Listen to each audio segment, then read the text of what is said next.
भाइयों और बहनों सभी को प्रणाम। पिछले वीडियो में आपने सुना कि भगवान के अनुदान वरदान प्राप्त करने के लिए पहले स्वयं की पात्रता विकसित करनी पड़ती है और पात्रता विकसित करने के लिए हमें प्रेय पथ को छोड़कर श्रेय पथ को अपनाना होता है। श्रेय पथ हमें कठिन और कंकरीला, सकरा और कष्टों से भरा दिखाई देता है, लेकिन इस श्रेय मार्ग का अंत सुखद होता है। आइए स्वाध्याय के इसी क्रम को आगे बढ़ाते हैं। हे महाभाग विद्वान, इस रास्ते को श्रेय मार्ग कहते हैं। चौराहे पर खड़ा पथिक थोड़ी देर सोचता है, फिर सुख सुविधाओं के मार्ग पर चल पड़ता है। इस पथ का पथिक बनकर वह अपनी ही सुख सुविधाओं की प्राप्ति में इतना खो जाता है कि दूसरों की सुविधाओं या भलाई का ध्यान ही नहीं आता। इसके विपरीत जो साधक आत्मज्ञान की ज्योति जगाकर श्रेय मार्ग को अपनाता है, वह दूसरों के लिए त्याग बलिदान कर अलौकिक आनंद की अनुभूति कर सकता है और परमात्मा का राजकुमार बनकर परम पद का अधिकारी बन सकता है। आत्मज्ञान ही सच्चा धन होता है। एक व्यक्ति एक संत के पास गया और उनसे याचना करने लगा कि वह निर्धन है, उसे कुछ धन आदि दे दें ताकि वह जीविका चला सके। संत ने कहा, हमारे पास तो वस्त्र के नाम पर यह लंगोटी व उत्तरीय है। लंगोटी तो आवश्यक है, पर तुम उत्तरीय ले जा सकते हो। इसके अलावा और कोई ऐसी निधि हमारे पास है ही नहीं। वह व्यक्ति बराबर गिड़गिड़ाता ही रहा। तो वे बोले, अच्छा, झोपड़ी के पीछे एक पत्थर पड़ा होगा, कहते हैं उससे लोहे को छूकर सोना बनाया जा सकता है, तुम उसे ले जाओ।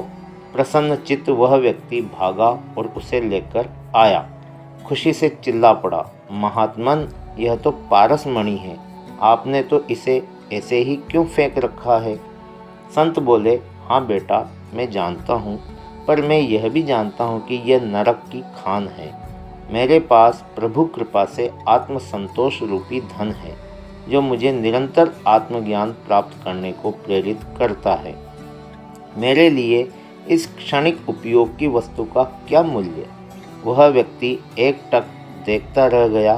उसने उस पत्थर को फेंक दिया और आत्मज्ञान प्राप्त करने में लग गया। असल में उस लीलापति की लीला ने सबको इतना भ्रम में डाल दिया है कि कर्म करने की छूट दे दी, पर फल पर अपने हाथ में रखा। सृष्टि का यह नियम है, जो जैसा बोता है वह वैसा ही पाता है। बहिर्मुखी व्यक्ति का चिंतन हर वस्तु के प्रति एवं अपने जीवन क्रम के प्रति भी एकांगी होता है।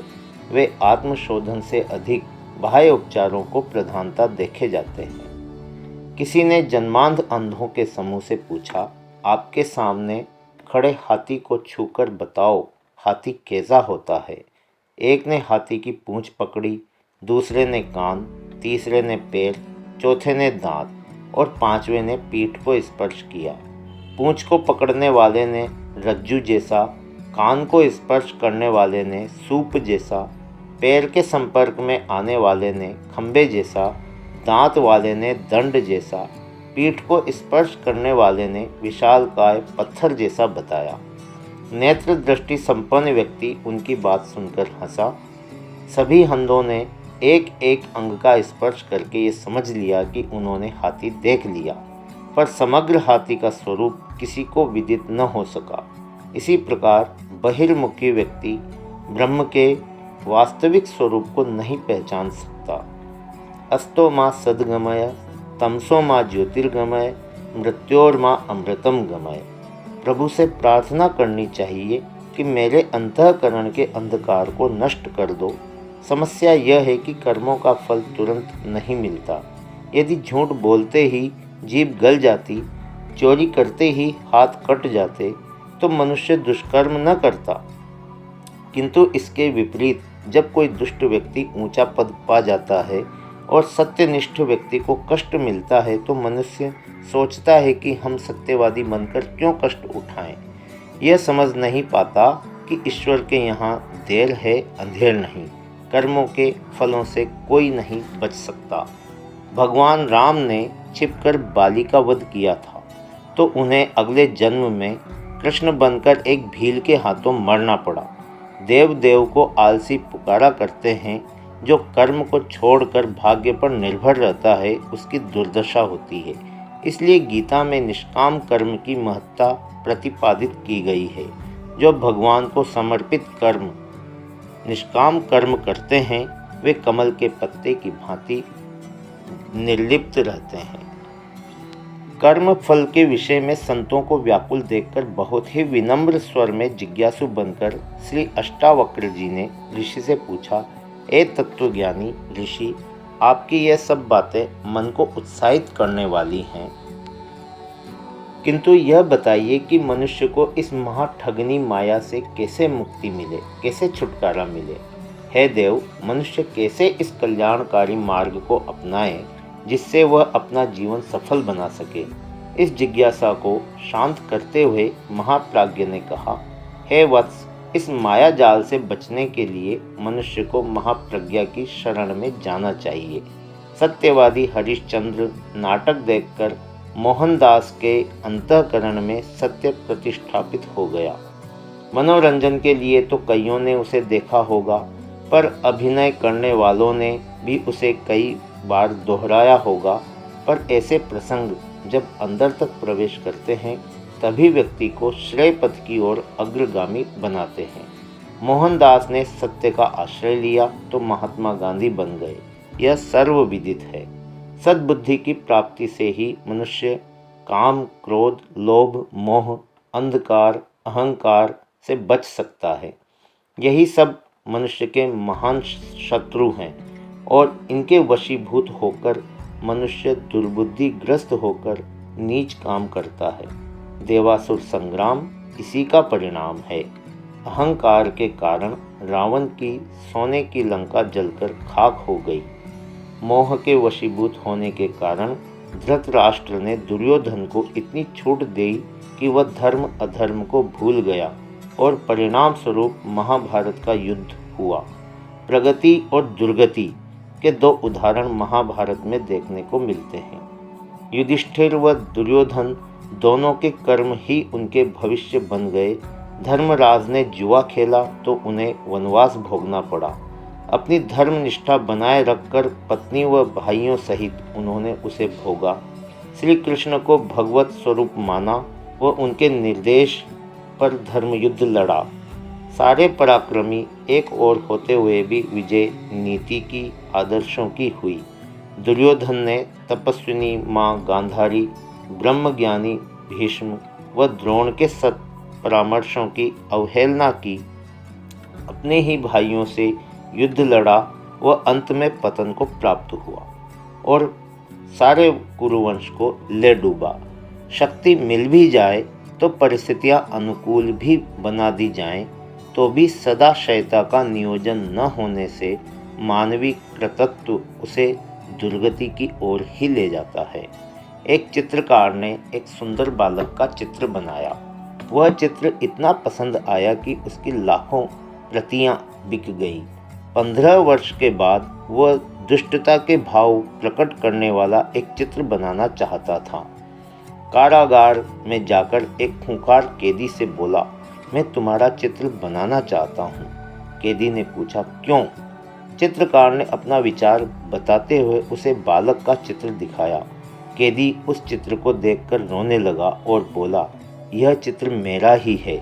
चित्रकार आश्चर्यचकित रह गया और कहने लगा, यह परिवर्तन कैसे हुआ? कैदी बोला, सांसारिक आकर्षणों में भटककर और अपना जीवन लक्ष्य भूलने से। कुछ पतन के गर्त में जाकर भी महामानवों का अवलंबन लेकर अपने को सुधार लेते हैं और मझधार में अपनी नाव भी खेले जाते हैं। आवश्यकता जीवन को उत्कृष्टता की ओर मोड़ देने भर की है। काम के वशीभूत होकर विश्वामित्र जैसे ऋषि भी मेनका के आकर्षण में फंसकर अपनी तपस्या नष्ट कर बैठे। लोभ के वशीभूत होकर आज मनुष्य अपनी सब मर्यादाएं भूल गया है।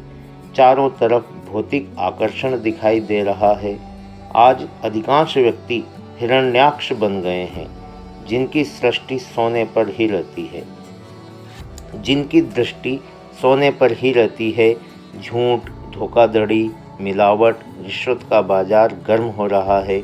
किसी समय एक सोने के मृग ने सीता को आकर्षित किया था। आज वही सोने का हिरण प्रत्येक व्यक्ति के हृदय में छलांग लगा रहा है। हे देवात्माओं, इन सब असुरों से बचने के लिए माँ गायत्री की शरण में जाकर संसार की नश्वरता को तथा आत्मा की अमरता को समझो, तब ही जाकर इससे छुटकारा पा सकोगे। जिस दिन महाकाल का बुलावा आएगा, उस दिन सब ठाट बाट यहीं पड़े रह जाएंगे। इसलिए समय रहते जागो, क्योंकि कहा गया है कि फिर पछताने से क्या होगा जब चिड़िया चुग गई खेत। सामान्य जन दूरदर्शिता अपनाते विवेक को छोड़कर आकर्षणों में भटकते हैं। कुमार्गगामी बनकर दुरूह दुख सहते हैं। यदि उन्हें इस मूढ़ता की माया से छूटने का और विवेकवान आत्मलंबियों जैसा साहस मिल सके, तो कहीं भी उन पर विपत्ति विभीषिकाओं के दर्शन न हो, जिनमें वे बुरी तरह धंसे और फंसे दृष्टिगोचर होते हैं। साथ ही नारकीय वातावरण का यह हाहाकार समाप्त हो जाए। वासवदत्ता अपने समय की श्रावस्ती की अनिंद्य सुंदरी नगरवधू थी। सारा कुलीन समुदाय उसे पाने को भौरे की तरह मंडराता। भिक्षु उपगुप्त उन दिनों महान तपस्वी ही नहीं, सौंदर्य और सौष्ठव की प्रतिमूर्ति भी थे। वासवदत्ता केवल उन्हें ही चाहती थी, किंतु आत्मा के उपासक उपगुप्त पर उसका कोई भी प्रभाव न पड़ा। जीवन के उत्तर काल में वृद्धा वासवदत्ता बीमार हो गई। तब एक दिन उपगुप्त उधर पहुँचे। वासवदत्ता उन्हें देखकर बोली, तात, आप अब आए हैं जब मेरे पास आपके लिए कुछ बचा ही नहीं। आत्मज्ञानी उपगुप्त की आंखें उमड़ पड़ी। उन्होंने अत्यंत आदर और स्नेहपूर्वक वासवदत्ता से कहा, भद्रे, सौंदर्य तो आत्मा का होता है और वह अविनाशी है। यह कहकर वे उसकी सेवा में जुट गए। हे संतों, यदि मनुष्य संसार की नश्वरता को समझ ले तो वह दुष्कर्मों से बच सकता है, किंतु संसार में यही देखने में आता है कि मनुष्य अपने शरीर को भी अजर अमर समझता है। सामान 100 बरस के और पल की खबर नहीं। यक्ष ने जब युधिष्ठिर से पूछा, संसार का सबसे बड़ा आश्चर्य क्या है, तो उन्होंने यही कहा, सबसे बड़ा आश्चर्य यही है। युधिष्ठिर से पूछा, संसार का सबसे बड़ा आश्चर्य क्या है, तो उन्होंने यही कहा, सबसे बड़ा आश्चर्य यही है कि नित्य प्रति लोगों को मृत्यु के मुख में जाते देखकर भी मनुष्य अपने को अमर समझता है। यह संसार सेंबल की फूल की भांति है, जो दूर से आकर्षक लगता है पर निकट आने पर फूल की डंडियां ही रह जाती है। झूठी मृग तृष्णा में पड़कर मनुष्य भौतिक वस्तुओं के आकर्षण में फंस जाता है और चमकते हुए बालू कण को अपनी पानी समझकर मूर्ख मृग की भांति अपना मुख जला लेता है। यदि अमरता को जानना है तो आत्मा की अमरता को समझो। भाइयों और बहनों, आज का स्वाध्याय यहीं तक। शेष अगले वीडियो में। आप सभी का बहुत बहुत धन्यवाद।